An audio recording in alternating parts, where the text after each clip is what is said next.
People have always looked for grounding factors to fill the innate cavity each person has in their core, to search for meaning in a sense. They look everywhere, to copes, to things prescribed by others, etc.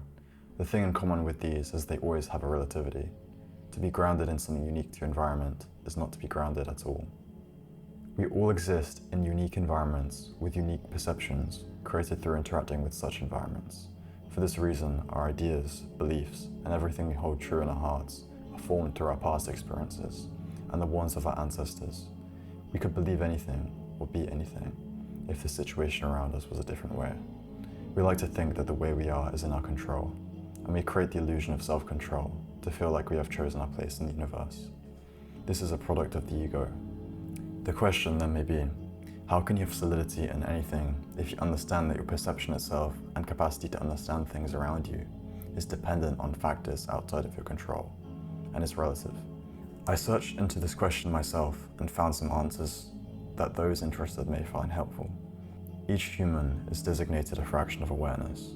Some have more, some may have near to none. To define awareness, it is simply access to truth. Identity is very important here as well. Your identity defines your bound of experience. Identity is limitation, but also definition. It molds you into a form which can apply itself upon the unknown, outside of its awareness. Identity is a useful falsehood that allows the unknown to exist. The only thing without identity is truth itself, and truth can only live through its fractions, for there is no higher. Truth is the only grounding factor. It is the only one that will persist, no matter the environment one comes from. It is correct that our perception will always be a layer on top of subjectivity, as we cannot access the whole truth unless our ego dissolved entirely, and thus we die in the process. So we must make do with the fraction we can access. In truth reception, we receive the result but not the process. This is an intuitive and subconscious process, and is one that can be enhanced with the right biological adaptations. I like to think that the truth is a source of freedom for those who are drawn to it, like a fountain only found by those who search for it. That some souls, if you believe in such a thing, can find their way back to it no matter where they are is an interesting prospect. All agents who are perceptive and directed in such a manner will come across a form of universal congruence. Think of all circumstances that led you here, listening to this. Was it in your control? To realize this is a form of meta-control, and it's almost comedic. If you are here, you found only what few could find. If you desire control, I have already described what you must search for. Do you know what control really is? It is awareness. To be aware of all things, to grow your fraction of understanding and access truth, is to impose a larger force upon the world around you. But to do this requires a reformation of the self. A reformation where the ego is no longer wishing to appease the world, but is directed towards the only grounding force. It is impossible to appease the world and seek the truth at the same time. Truth is often seen as monstrous. It is contrary to all that is around you. It is a rebellion on all that you know and has been ingrained into you. The title of this is Order is the Only Universalism.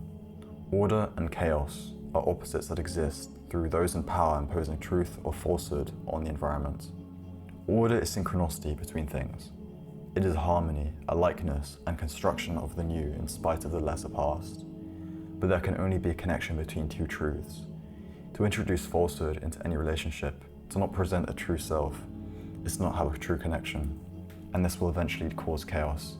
I don't like to say this because it gets misinterpreted, but essentially the force which holds the universe together and order everywhere it can be seen may best be described as love. We live in a false world. We live in a world where the false self is encouraged.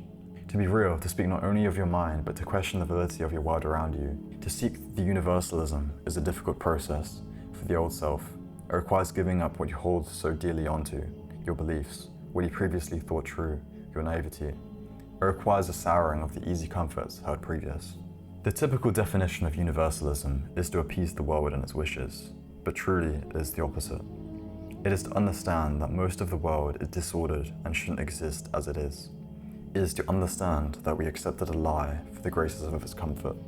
Falsehood creates internal and external disorder, and we may not notice this, but it is the only thing creating disorder in fact. We tend to search for solutions for our internal disorder in its birthing place.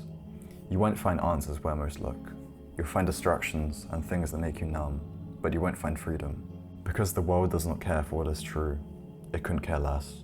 It cares for what is entertaining, cares for what appeals to what is already known, but it doesn't care for the true unknown. But this isn't for everyone. I'm not trying to prescribe your way of living. You must be assertive, strong, and willing to sacrifice for the sake of what's outside your understanding if you desire the truth. But from there, you can strive into the beautiful unknown, a place of pure experience that can be turned into expression. To wield the force of beauty, you must unshackle the chains of your environment and walk the untrodden path, walking into the green with no sight of what's ahead. But you do it because you understand when you walk far enough, you'll find beauty. I'm not here to recommend anything. If you resonate with what's described here, you must journey further into yourself. I have a name for this directive, but it will be learned later. I hope you enjoyed. Goodbye.